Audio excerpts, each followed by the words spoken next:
Primero que nada, buenos días con todos. O tardes, a veces me desfase el horario. Hemos venido acá primeramente a hablar un poco sobre seguridad informática. Ya sé que es un tema que para muchas personas es algo que no lo toman tan importante. Es más o menos aquí en el país se lo toma como comprar el seguro de un vehículo, el seguro de salud o cualquier otro tipo de seguro, en el que muchos dicen que es un gasto innecesario, es un gasto que a veces no lo toman tan importante como debería, pero cuando sucede un ataque, sucede un choque, sucede algún tipo de accidente, el seguro les puede salvar la vida. En este caso, arranquemos con una frase célebre de un experto en seguridad informática. Es simple, el único sistema verdaderamente seguro es aquel que se encuentra apagado, encerrado en una caja de fuerte titanio, enterrado en un bloque de hormigón, rodeado de gas nervioso y vigilado por guardias armados y muy bien pagados. Incluso entonces yo no apostaría mi vida por ello. Lo dijo Gene Spafford, es un experto en seguridad informática. ¿Esto qué quiere decir? Que no hay un sistema 100% seguro. Es más, si alguna otra persona les dice que la seguridad que les brindan es 100% anti-hackers, es totalmente o que no conoce las otras maneras de hackearle o que a veces puede dar un poquito de información falsa. Personalmente mi nombre es Andrés Ocampo Dávila, actualmente trabajo como supervisor general de telecomunicaciones en iPlanet. Con iPlanet damos capacidad, tenemos actualmente cobertura en Quito, Guayaquil, Cuenca, Manta y demás ciudades principales. Tenemos enlaces redundantes con dobles últimas millas.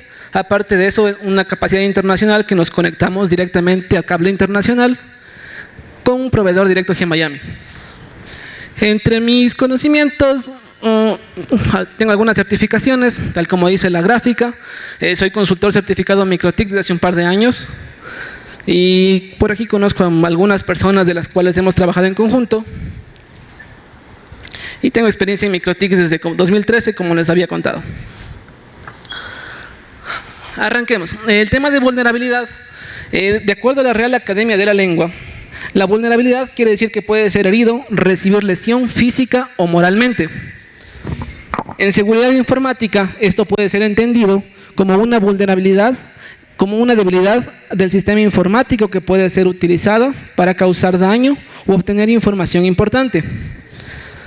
Obviamente, las debilidades pueden aparecer en cualquiera de los elementos, no solamente en software, sino también en hardware. Y enfocado un poco más hacia la parte de equipos de red, la vulnerabilidad en sí es una falencia en la configuración de seguridad del equipo, bugs de software o permitir el acceso por hardware a través de personas que no están autorizadas. Por ejemplo, hay ciertas políticas en data centers que inclusive son tan estrictas que no permiten conectar una USB en un servidor. Debido a que en esta USB puede inyectarse algún virus, puede sacarse información o algún tipo de rootkits que jalan información después. Lo más simple en seguridad informática es entender la anatomía de un ataque informático. La idea principal para poder conocer cómo poder protegernos sobre este tipo de ataques es tratar de hacerlos, es decir, pensar como un hacker. Si uno piensa lo que puede hacer, puede pensar cómo poder resolverlo. Eso se basa en la primera parte que les había contado, que no hay un sistema 100% seguro.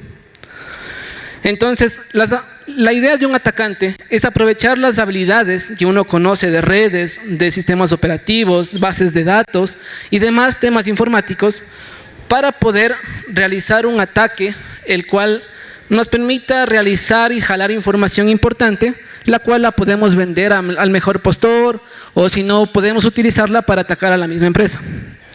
Entre los pasos principales de realizar un ataque, siempre se arranca por una fase de reconocimiento, proseguimos una fase exploratoria, vemos con esta exploración cómo podemos obtener acceso, con el acceso obtenido tratamos de garantizar nuestro acceso y finalmente borramos pasos. Esta es una especie de crimen perfecto, por así decirlo, en el que no dejamos huellas, tratamos de ser lo más meticulosos posibles. Sin embargo, dependiendo de nuestra habilidad como detectores de crímenes, por así decirlo, podríamos encontrar que estos ataques de logs en algún otro servidor o en algún otro equipo en el cual sí dejó un pequeño rastro, y con ese pequeño rastro poder encontrar dónde fue la falla de configuración. A continuación vamos a ver fase por fase A breve resumen, ¿qué nomás se puede hacer como ataques y qué podemos hacer con MikroTik para poder solventarlos?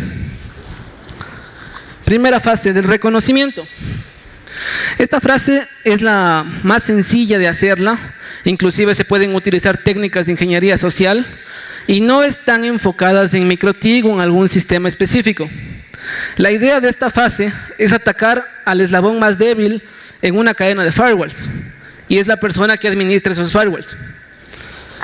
Siempre tratamos de obtener información de la víctima, por ejemplo, saber qué sistemas operativos ocupa, tratar de ubicar dónde están los enrutadores, dónde están los servidores, qué tipo de información maneja, qué tipo de seguridad tiene, qué accesos se manejan, si es que hay algún tipo de cifrado de información, saber qué códigos maneja, o inclusive en el tema de ingeniería social es algo mucho más interesante, que igual nos podríamos extender toda una tarde hablando de lo mismo, en la cual, mediante una conversación casual que se le encuentra tranquilamente en un restaurante o caminando por la calle, se le puede sacar información sobre claves, accesos de dónde trabaja, qué tipo de trabajo realiza, qué tan críticos son sus sistemas y demás.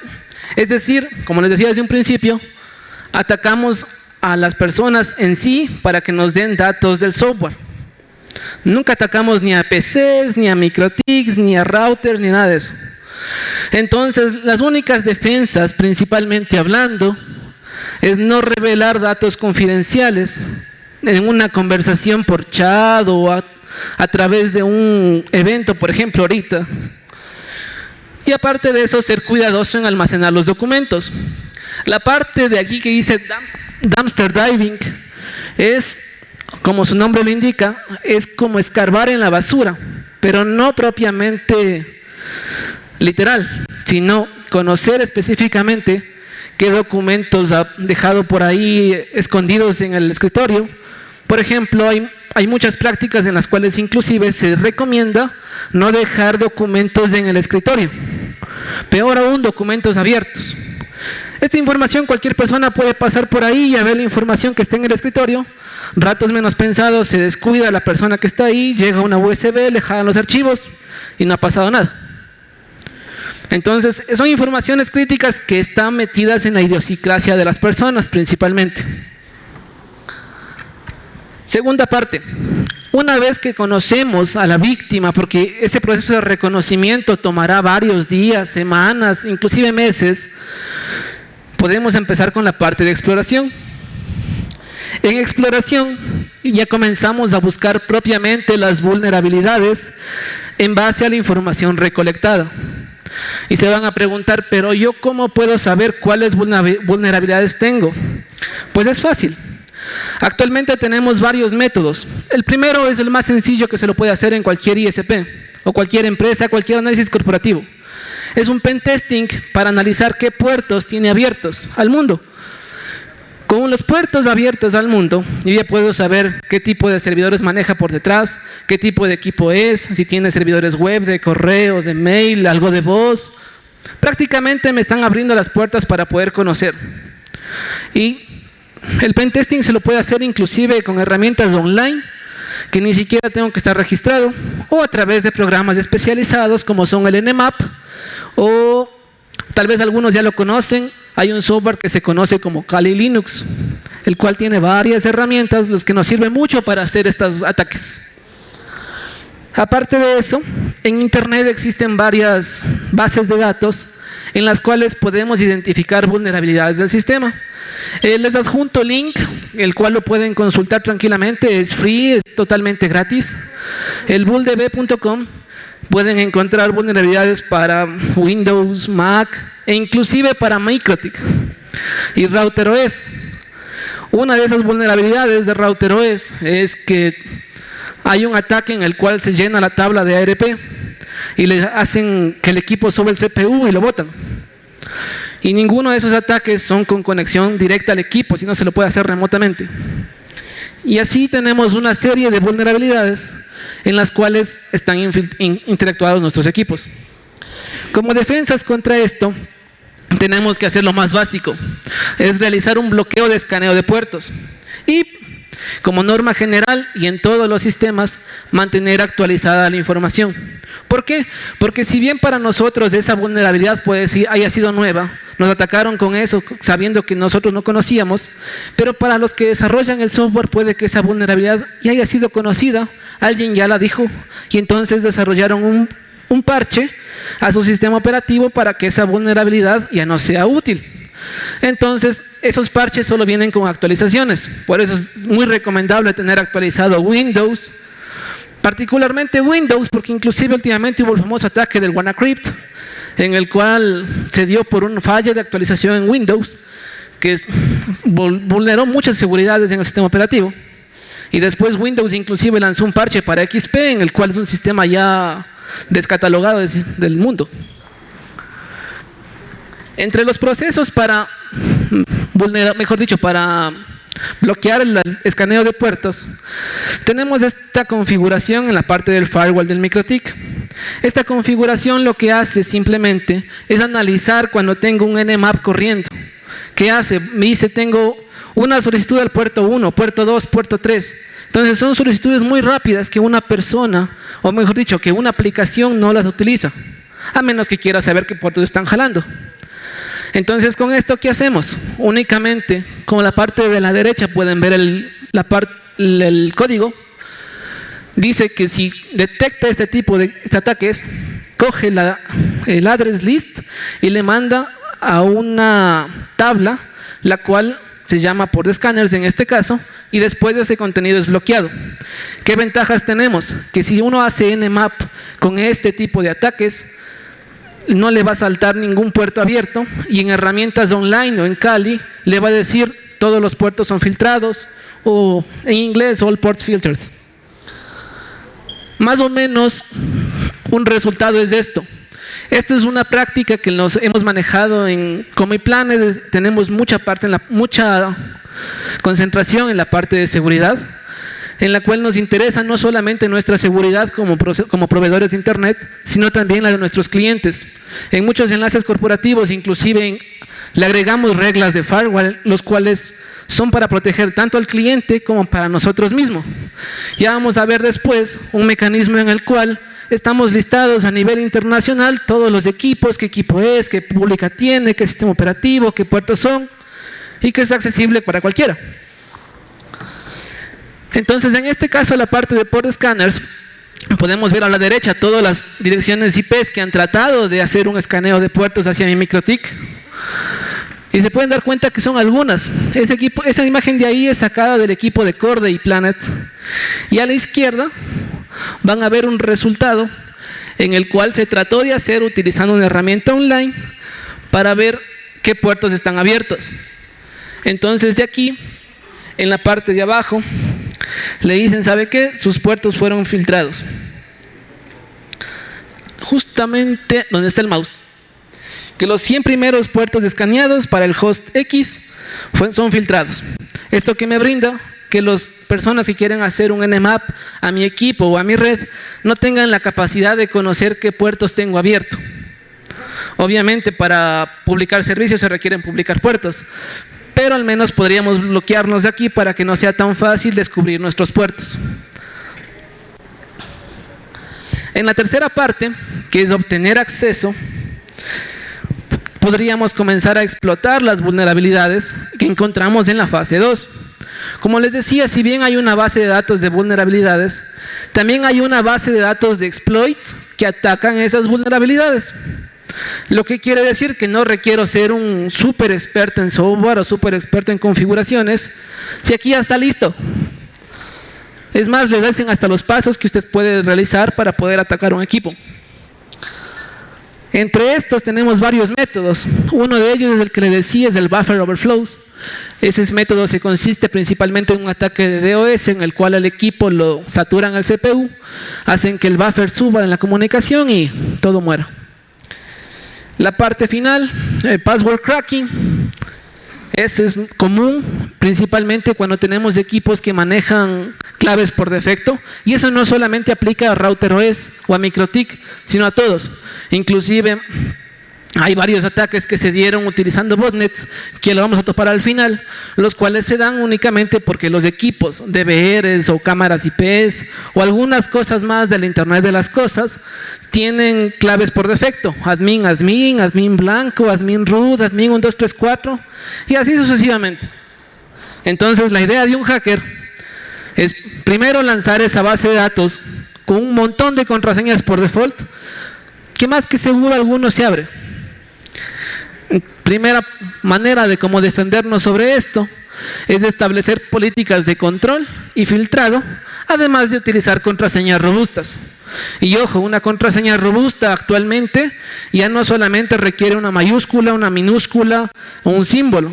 Inclusive se dio un caso hace un tiempo atrás que en la parte de la CIA, me parece que era el jefe de seguridad de ahí, tenía como clave de sus cuentas la palabra password, pero encriptada la A en arroba y la S con el signo de dólar.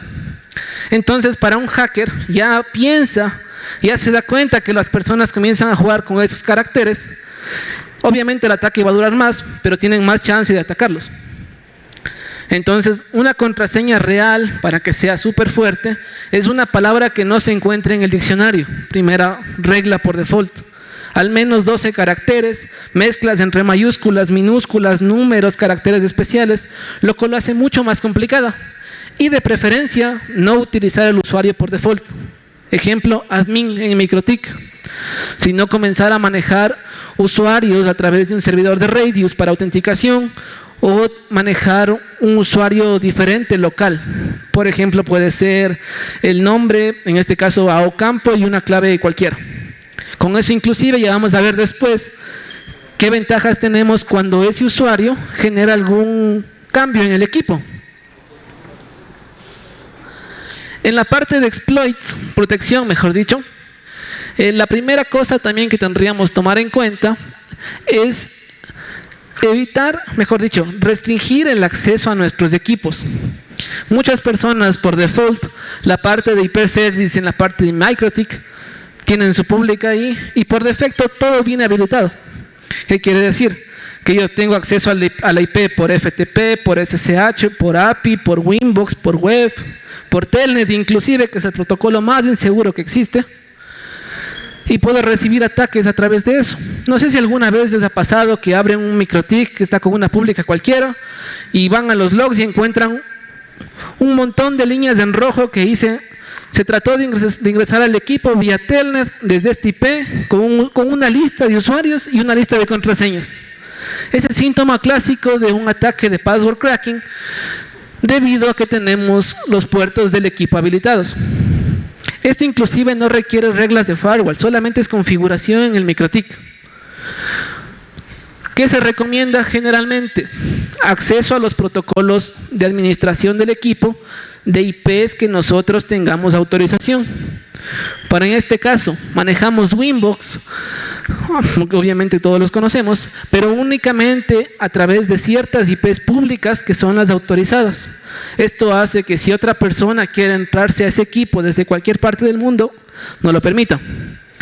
En el otro caso, ¿qué pasa si es que tengo un servidor web o quiero acceder a las gráficas de MikroTik o quiero acceder al webfig del MikroTik para configurar por web? Perfecto, se lo puede hacer. Sin embargo, es muy recomendable de nuevo realizar el cambio de puerto. Es decir, no dejar el puerto por default, el puerto 80. Y esto se complementa con el ataque anterior. ¿Qué pasa si yo aquí cambio de puerto, pero hago un pentesting, le hago un nmap y encuentro que el puerto 80 ya ha sido cambiado al 8080, 8100 o cualquier otro puerto? Entonces, si en el anterior ya se bloquea ese escaneo de puertos, esta parte ya es más segura. En la parte de la derecha podemos ver lo que son la izquierda, lo que es el código para hacer este tipo de ataques, en los cuales limitamos inclusive la cantidad de conexiones concurrentes al equipo, que es como un complemento igual a la versión anterior. En esta, ¿qué hacemos? Es que si tenemos, por ejemplo, se me ocurre más de 50 conexiones concurrentes en un minuto al mismo equipo desde una misma IP, eso es 99% seguro que es un tipo de ataque. Entonces lo que hace el equipo es darse cuenta de eso y le pone en el action target. El Action Target en MikroTik es súper especial, la cual no solamente le coge y le dropea el paquete, porque si le dropeara ya le da al atacante que se detectó su ataque y que lo estamos eliminando. El Target lo que le hace es le retiene al paquete, pero no le da mayor importancia. Entonces la sesión como que se queda conectada y el Target lo que le pone después para no restringir el paso hacia el MikroTik realmente, pero no le avisa al atacante que nos dimos cuenta de su ataque. Esto generalmente sube el CPU un poquito, pero con equipos fuertes sí se lo puede manejar. Igual depende mucho de la cantidad de tráfico con la cual sea el ataque.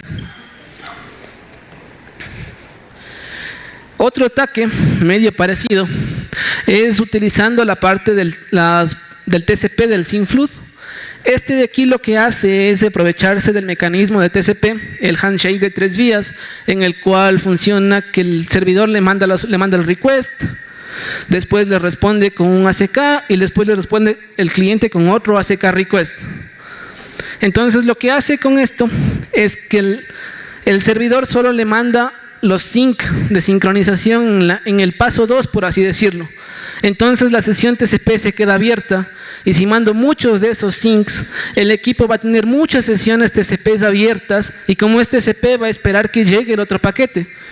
Lo que se gana con esto para el equipo es subirle el CPU hasta el máximo y hacer que el tráfico se vuelva lento, que las aplicaciones no se abran como deben y que después inclusive se bloquee el acceso por Winbox porque el CPU está saturado con sesiones TCP. La manera de solventar estos problemas cuando tengamos los ataques puede ser o bien reiniciando el equipo o accediendo por consola en los equipos que nos permitan hacerlo. O si no, levantar estas reglas de código en las cuales nos damos cuenta que si es que hay una nueva conexión con la bandera del TCP que dice sync, le averigua y le dice cuántas conexiones por minuto o por segundo se permite. Entonces con esto garantizamos que el equipo no se vaya a saturar con conexiones TCP. Finalmente también se requiere habilitar la parte de sync cookies, la cual el código varía dependiendo de la versión de MikroTik. Para versiones actuales mayores a la 6.0 es una parte extra en la versión del settings de las IP. Y para los equipos anteriores tenemos el código acá. Estos otros tipos de ataques son muy comunes en cualquier equipo que tenga públicas. Este tipo de ataques no solo se enfocan en degradar la calidad de servicio de un enlace, sino que también se enfocan en atacar a otros servidores. Por ejemplo, los paquetes muy simples, los de UDP, que son DNS, NTPs, SNMPs, hay muchos ataques en los cuales lo que hacen es utilizarle a ese host como un espejo para atacar al servidor original. En muchos ISPs había visto inclusive la opción en la cual tienen el DNS levantado, entonces generalmente los servidores DNS en estos ISPs tienen bloqueos para que solo las públicas de sus ISPs puedan acceder a la información. Entonces, como les decía, un hacker ya conoce eso y no trata de atacar el servidor propiamente dicho. Lo que trata de atacar es a un cliente que tenga configurado su servidor. Lo que hace esto es mandarle la solicitud al cliente y el cliente le devuelve al servidor. Si multiplican esto por 100 clientes con tráfico suficientemente elevado, pueden hacer que su servidor DNS llegue a 100% de CPU y colapse y tengan llamadas de que ciertas páginas no navegan, no puedo acceder a esto. Y actualmente el DNS, como todos conocemos, es algo demasiado crítico para poder dejarlo tan libre. Con lo que respecta a NTP, también inclusive hay ataques a través de botnets, como lo vamos a ver después, en los cuales se basan y se enfocan mucho en bajar este tipo de servidores. Generalmente con NTP lo que se busca es saturar la WAN.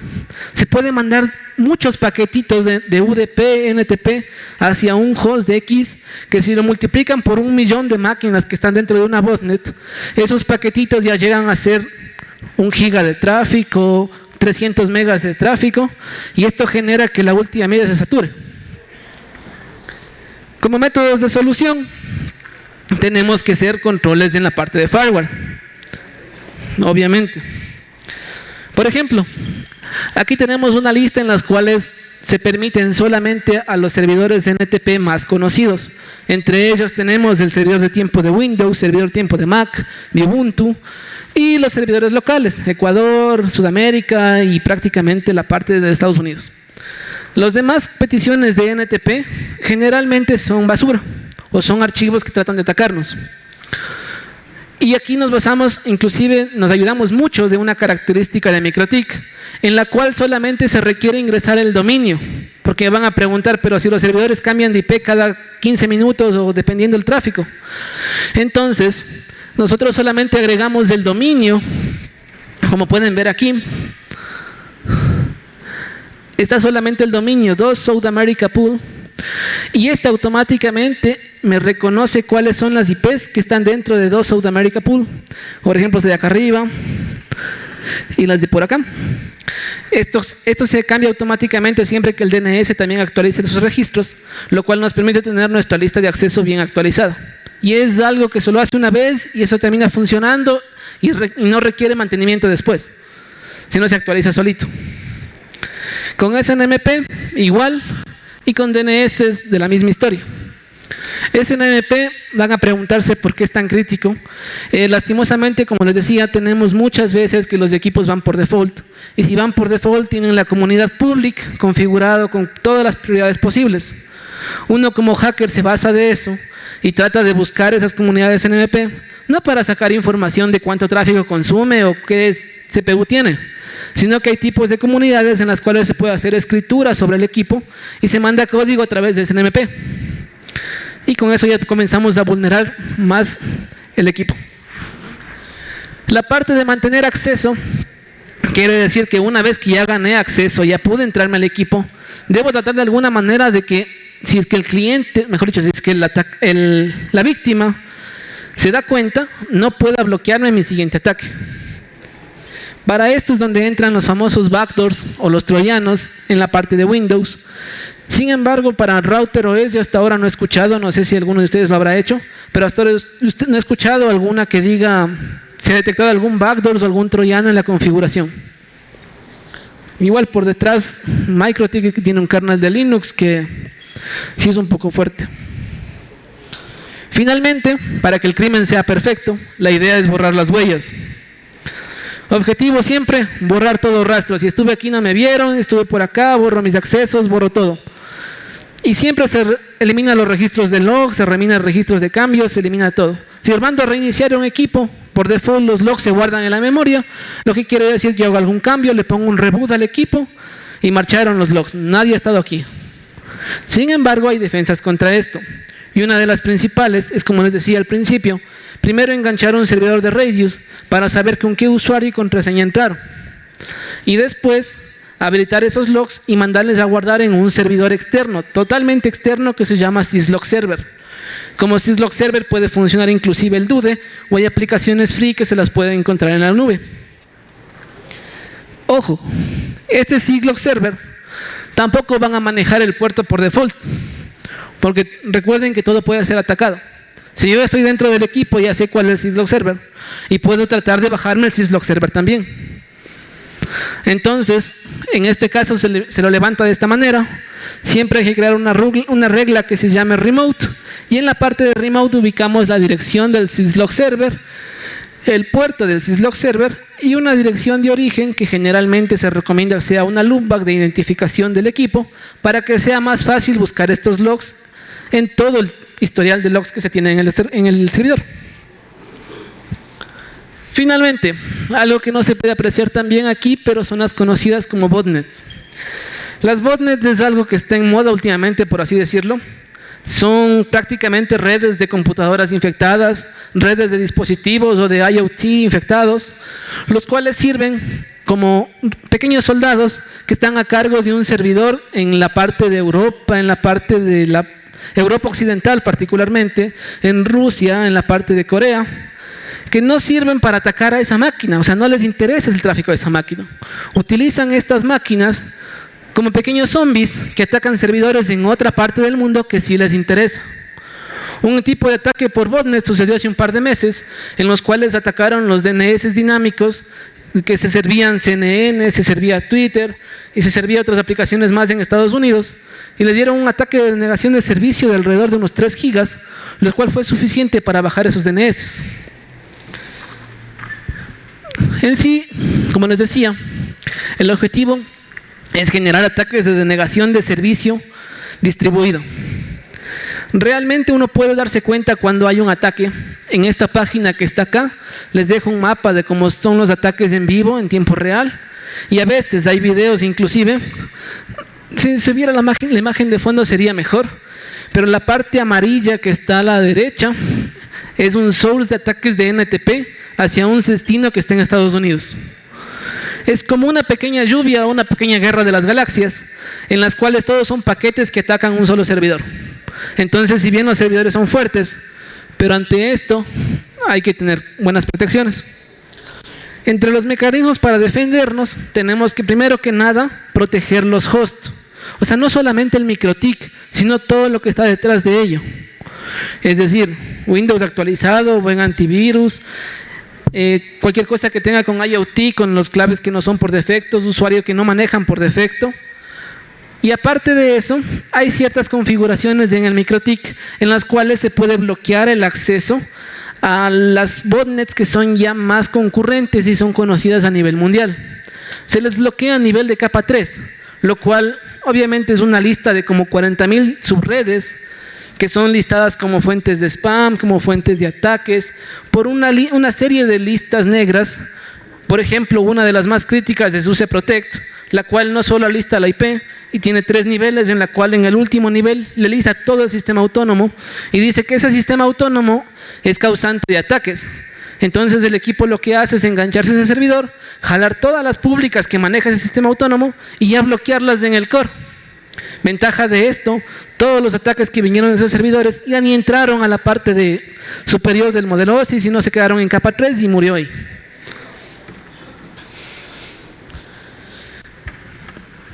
Otro tipo de servidores que también tenemos aquí son los servidores de Command and Control, que es igual, es otra lista, que manejan otro tipo de protocolos que se podría funcionar. Como les decía, la opción siempre va a ser tener un sistema operativo actualizado en conjunto con un antivirus, anti-spam, anti-phishing y anti-ransomware, que es una de las últimas novedades. Y con eso sería todo. No sé si tienen alguna pregunta. Claro.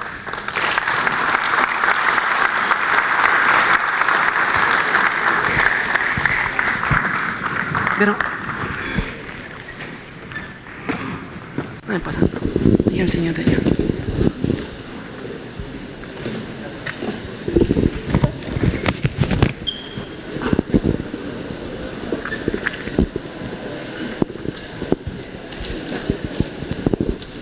Buenas tardes.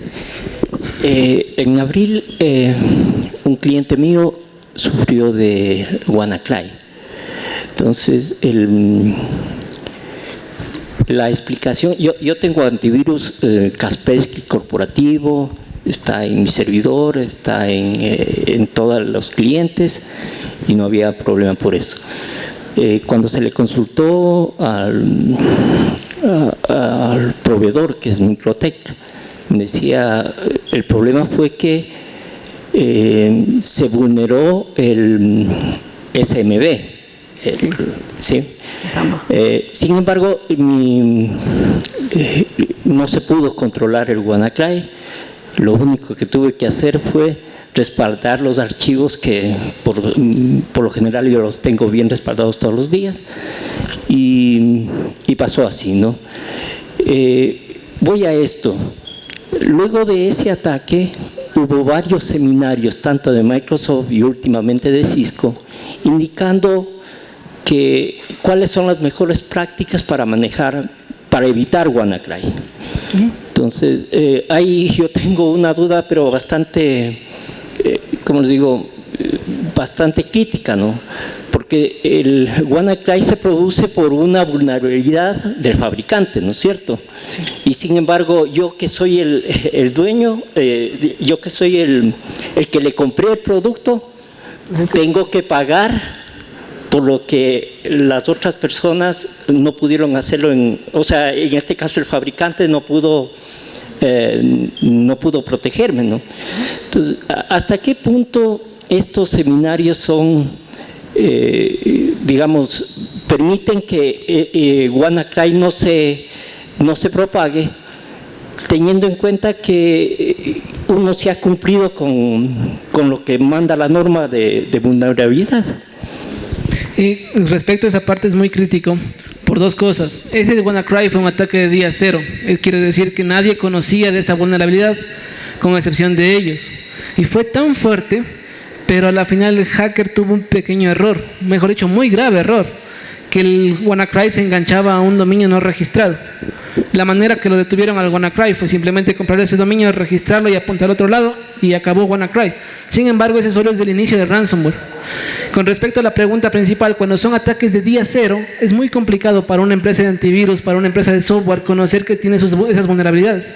Inclusive, hay muchas empresas en las cuales dicen que si detecta alguna vulnerabilidad, no haga un ataque, sino simplemente avísenos y se va a ganar un X cantidad de dinero, y ellos mandan el parche y actualizan. Pero en sí es muy complicado, como les decía, no hay ningún sistema 100% seguro. Es muy complicado para alguien de software que las conozca todo lo que puede pasar en su enlace. Y WannaCry afectó una vulnerabilidad de Samba en la compartición de archivos, la cual, aparte que es un ransomware, actúa como un gusano. Y se compartió por N cantidad de máquinas y no fueron afectadas pequeñas empresas. Se afectó Telefónica en España, se afectó una red de banco, una red de salud en Inglaterra, que es muy fuerte para que se pueda detectar tan fácilmente. Generalmente nosotros tenemos que tratar de buscar la manera en la cual estar actualizados, conocer qué está pasando. Hay muchas herramientas actualmente que nos permiten estar actualizados. Twitter es una de ellas. Generalmente, si uno sigue las listas de seguridad a nivel mundial, le mandan mensajes: en este momento está atacándose tal cosa. Por ejemplo, en iPlanes lo que hicimos fue que apenas encontramos esta vulnerabilidad de WannaCry, que está a través de Telefónica, bloqueé totalmente el protocolo Samba en toda la red. Es decir, hay que estar prevenidos. Uno nunca puede saber lo que puede pasar, pero hay que estar constantemente actualizados de toda la información y tratar de alguna manera de bloquearlo. Y con eso creo que está respondido. ¿Alguna otra pregunta? Buenas tardes. Sí. Solo como aporte a la pregunta del amigo, que del problema que tuvo del ataque, hasta donde yo sé, no sé si alguien me pueda corregir, pero hasta donde yo sé y leí, Microsoft 2 semanas antes lanzó la vulnerabilidad y el parche. Sí. 2 semanas antes. Claro está de que no todos estamos suscritos a los avisos de Microsoft, pero sí es importante a partir de ahora suscribirse, que hay bastantes. Entonces, al menos a mi correo y a Hotmail, gracias a esa suscripción, recibí esa noticia de esa falla, y lógicamente estaba el link ahí para descargar los parches. O sea, 2 semanas también es poco, ¿no?, para que se propague y llegue a toda la gente. Pero sí está el aviso, sí hubo el aviso 2 semanas antes. Claro está de que, como le digo y repito, es bueno a partir de ahora suscribirse a estas comunicaciones que son gratuitas de Microsoft. Hay que buscarlas nada más, son fáciles de encontrar. Sí, no solamente hay de Microsoft, hay de todo lado, para decir verdad, las suscripciones. Y como lo dices, si mandaron con 2 semanas de anticipación, hay muchas empresas que tienen otra política en la cual no actualizan sus sistemas operativos, porque por obvias razones son equipos piratas o son actualizados con licencias craqueadas, que si actualizan tienen miedo de que esa computadora vaya a perder la licencia craqueada. Entonces, hay ciertas pros y ciertos contras en ese caso, y obviamente si no están actualizados al tanto, si no están con toda la lista de servidores, con toda la lista de cosas que están al día, va a ser muy complicado darse cuenta de los ataques que están hasta que ya sea muy tarde. Hay aplicaciones que no nos permiten actualizar, hay aplicaciones viejas que están utilizándose y no nos permiten actualizar. Eso me pasó a mí, ¿no? Sí, hay una solución más interesante. Se puede levantar una máquina virtual solamente con ese entorno hosteado, en la cual podría bloquearse, y se le saca un backup y ya. ¿Alguna otra pregunta?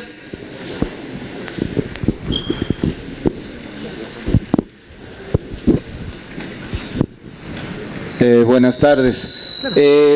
Algunos ISPs conocemos. Está haciendo... Sí, algunos. Más acá. algunos ISPs conocemos que existe en el país un organismo que se llama ECUCERT. Aparentemente todo el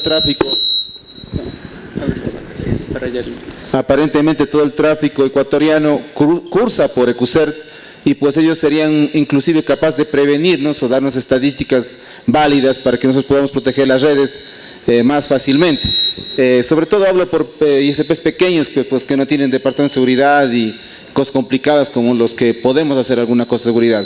¿Tú piensas que ellos podían ser de pronto una ayuda importante para que estos ataques se prevengan más fácilmente? Yo creo que sí podrían ser una ayuda. Sin embargo, en la parte de firewalls no solamente se debe de ver de una sola capa, es decir, no nos tenemos que dar el 100% que ellos nos ayuden a resolver, sino que ellos pueden ser como que la primera fase. Si a ellos no se les pasa, entramos nosotros, y no se le pasa, y así hasta unas 4 fases de firewall para proteger lo que son archivos seguros. Porque, por ejemplo, una vez me pasó hace un tiempo atrás con otro cliente en el que teníamos un firewall aquí, pero querían atacar un servidor. Por alguna razón vulneraron ese firewall, pero al tratar de ingresar al servidor, ese tenía otro firewall interno en el cual ya le bloqueó. Entonces son como que guardar la información bajo 3 llaves, por así decirlo. ECUCERT es un organismo en el cual nos sirve de mucho para identificar cuáles son las redes en las cuales tienen problemas. Pero hay maneras más interesantes. Inclusive hay un foro en MikroTik en el cual se engancha hacia un servidor que les decía y que lista las 40.000 subredes. Hay /19, /18, /20 listadas ahí como fuentes de spam o como fuentes de botnets. Entonces, si comenzamos por ahí, si bien no filtramos un 100% de paquetes, pero ya bajamos drásticamente. Inclusive, por ejemplo, no sé si a algunos de ustedes les ha pasado que la lista de PlayStation se les bloquea cada cierto tiempo y le dicen, ¿sabe qué? Le llama un cliente, no puedo navegar en mi PlayStation, no puedo jugar online, no puedo acceder al Store, no puedo acceder al Google Store. Y es porque la IP pública fue baneada. Y eso no es que el cliente sabe que él quiso atacar a Google o a PlayStation. Fue simplemente que otro servidor trató de utilizar ese IP para atacar a PlayStation. Entonces, tenemos que tratar de buscar una manera en la cual en el core se bloquee que esos servidores que comandan estas botnets traten de comunicarse hacia sus soldados. Si no, únicamente les bloqueamos a nivel de core. Y en esta parte de aquí, al bloquear a nivel de core, es como que pierden comunicación y el ataque ya no se va a dar, a menos que sea una subred nueva la cual no fue listada, pero ya bajamos un 90% de probabilidades de que esos ataques sucedan de nuevo. Nosotros hace algún tiempo atrás tuvimos ataques que nos bloqueaban clases CES cada 2 semanas. Implementamos este tipo de configuraciones y dejaron de bloquearnos los ataques. Somos súper efectivos, estamos calificados con la mejor nivel en la parte de QSER, de UC Protect, y PlayStation dejó de ser un problema para nosotros. No sé si con eso ya creo que respondí. ¿Alguna otra pregunta? Gracias.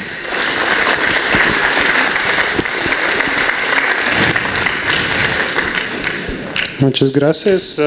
Próxima presentación, Karol Marixa Burgos.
Bueno, muy buenas tardes.